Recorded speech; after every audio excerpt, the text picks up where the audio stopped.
Hello বন্ধুরা, সবাইকে নমস্কার। কেমন আছো সবাই? আশা করছি যে যেখান থেকে দেখছো সবাই ভালো আছো, সুস্থ আছো। আমরাও ভালো আছি। আজ আমাদের চট্টগ্রামের প্রথম দিন।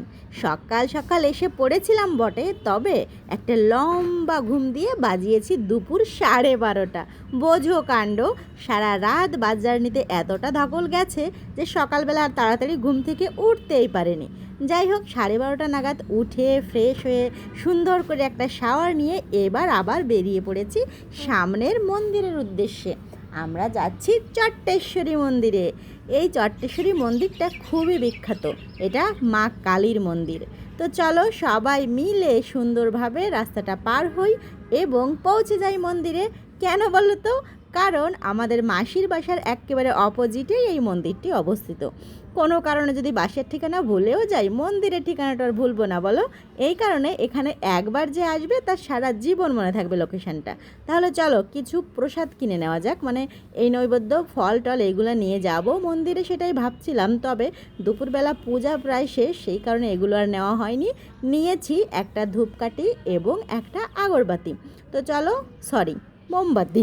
তো চলো এগুলো নিয়ে গিয়ে আমরা এবার সুন্দর মতো এখানে জ্বালিয়ে দিই। আর ঠাকুরের কাছে যার যা মনে কামনা বাসনা আছে সেগুলো প্রার্থনা করে নিই।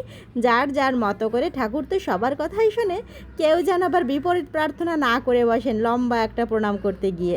বরবাবুকে মনে মনে সেটাই বলছিলাম আর কি। তো চলো এবার মায়ের মুখটা তোমাদের সঙ্গে শেয়ার করি। দেখো মার মুখটা কত সুন্দর, কত জীবন্ত, কত জাগ্রত। আমি তো দেখছিলাম ভাই আসনটা, এত সুন্দর করে একটা আসন তৈরি করা, আসনের রঙটা মায়ের মুখটা আরও বেশি ফুটিয়ে তুলেছে। তো এখানে একটু প্রণামিত দিতেই হবে। মন্দিরের উন্নয়ন প্রকল্পে আমাদের ছোট্ট ছোট্ট ক্ষুদ্র ক্ষুদ্র দান বৃহৎ আকারে এই যে মন্দিরের সেবা কার্যে ব্যবহৃত হয়। এ কারণে আমি যেখানে সেখানে টাকা দান করার চেয়ে মন্দির বা এরকম বড় কোনো প্রতিষ্ঠানে টাকা দান করাকে বেশি শ্রেয় মনে করি। যতটা পারি, যতটুকু সামর্থ্য সে অনুযায়ী।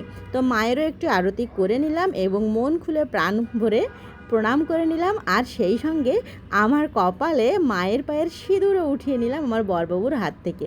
ব্যাস, এইবার এই ধূপকাঠিগুলো এই পাশে জ্বালানোর যে জায়গাটা ছিল সেখানে নিয়ে সুন্দর করে রেখে দিলাম। দেখো সবাই সবার কামনা বাসনাগুলো এখানে রেখে গেছে।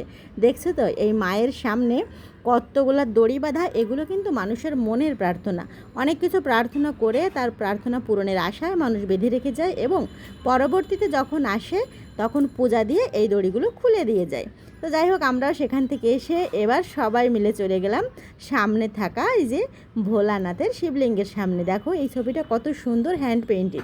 তো এখানে একটা ছবি আছে আর আমরা কিছু ছবি তুলব না, তাও কি হয় বলো? একটু দাঁড়িয়ে দাঁড়িয়ে কয়েকটা ছবি নিয়ে নিলাম। আর এই যে চারপাশটা তোমাদেরকে দেখিয়ে নিই, মন্দির প্রাঙ্গণটাও দারুণ সুন্দর। জুতাগুলো যদিও একটু দূরে রাখা উচিত ছিল। যাই হোক, চলো নিচের দিকে আরও একটা মন্দির আছে। আর এই যে পুকুরটা দেখছো, এই পুকুরটা বর্ষায় যখন জলের টইটুম্বুর হয়ে যাবে তখন এই ঘাটের পাশটা খুলে দেওয়া হবে। মানে এখানে অনেকগুলো মাছ থাকবে, মানে দৃশ্যটাই অসাধারণ হবে। এত বড় পুকুর আর এই সুন্দর রাস্তা চারপাশ জুড়ে, প্রাণটাই জুড়িয়ে যাওয়ার মতো। দেখো আর এই বটগাছটাকে দেখো, এটাও পূজিত হন। দেখো কি সুন্দর একটা কাপড় দিয়ে লাল সুতা দিয়ে মুড়িয়ে বেঁধে রাখা হয়েছে। আর এই পাশে আছে আরও একটা শিবের থান। এখানে সবাই এসে শিবের আরাধনা করেন, অনেকে জপ তপ করেন। ইনি জপই করছিলেন। তো আমরা একটু এই জায়গাটা সুন্দর করে দেখে নিলাম। দেখো মন্দিরটা ছোট্ট কিন্তু কত সুন্দর, মানে অসাধারণ একটা পরিবেশে আজকে সকালটা আমাদের কাটছে। আমরা প্রত্যেকে এতটা খুশি হয়েছি যে একদম প্রথম দিন এসেই এত সুন্দর মন্দিরের দর্শন পাবো আশাও করিনি। আর এই পুকুরটাতে জল থাকলে আরও একটু ভালো লাগতো, তবে সমস্যা নেই, বর্ষায় তো জলে ভরেই যাবে। তাহলে চলো এখানেও একটু প্রণাম করে নিই, বাবা ভোলানাথের আশীর্বাদ নিয়ে নিই। বাবা ভোলানাথকে বলি আমার ভোলানাথের মাথা যেন সবসময় ঠান্ডা থাকে।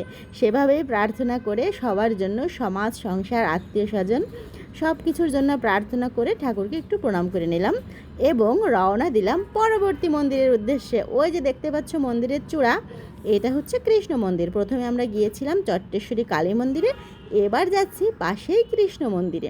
এই কৃষ্ণ মন্দিরটাতে এসে আমরা এতটা অবাক হয়েছি জানো তো, এখানে কিন্তু রোজ অন্নভোগ দেওয়া হয় না। তো আজ আমরা এসেছি, এসে দেখি এখানে কীর্তন হচ্ছে এবং সবার জন্য অন্নভোগের ব্যবস্থা আছে। কত কত লোক বাবা, শহরের সবাই যেন এসেছে এখানে। কি সুন্দর পরিবেশ। আর এই কৃষ্ণ মন্দিরে এত লোক হয়, এত লোকের অন্ন আসলে ভগবানের কৃপা না থাকলে কারো পক্ষেই সম্ভব না।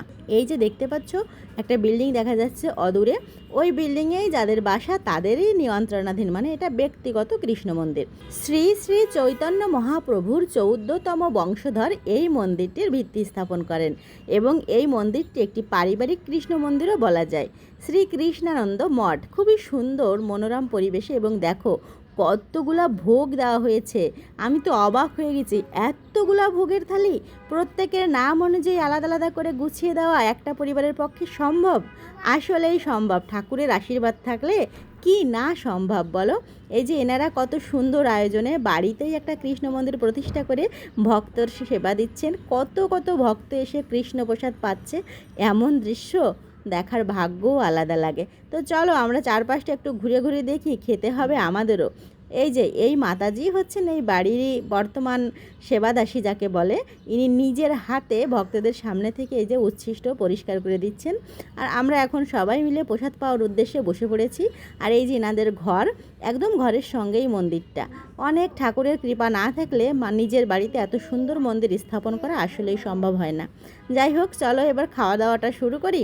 কৃষ্ণ প্রসাদ পেয়ে যাচ্ছি, এত ভাগ্য আমাদের ভালো, এটা আশাও করিনি। যাই হোক, ঠাকুরের অন্নভোগ পাওয়া খুবই ভালো, এবং খাবারগুলো কি বলবো, খুবই সুস্বাদু ছিল। তোমরা খাবারের রঙটা দেখেই বুঝতে পারছো, প্রসাদ কখনো খারাপ স্বাদের হয় না, তবে কৃষ্ণ প্রসাদে যেন একটা অন্যরকম মহিমা থাকে, অসাধারণ তৃপ্তি পাই আমরা। তো আমরা প্রসাদটা পেয়ে নিলাম, এবার হাতটা ধুয়ে নিতে হবে এবং যেতে হবে বাড়ির পথে। আমাদের আরও কত ভাগ্য ভালো জানো তো, আমার বরবাবু ওইদিকে হাত ধুতে যেয়ে সরাসরি ভোগের প্রসাদই পেয়েছিল।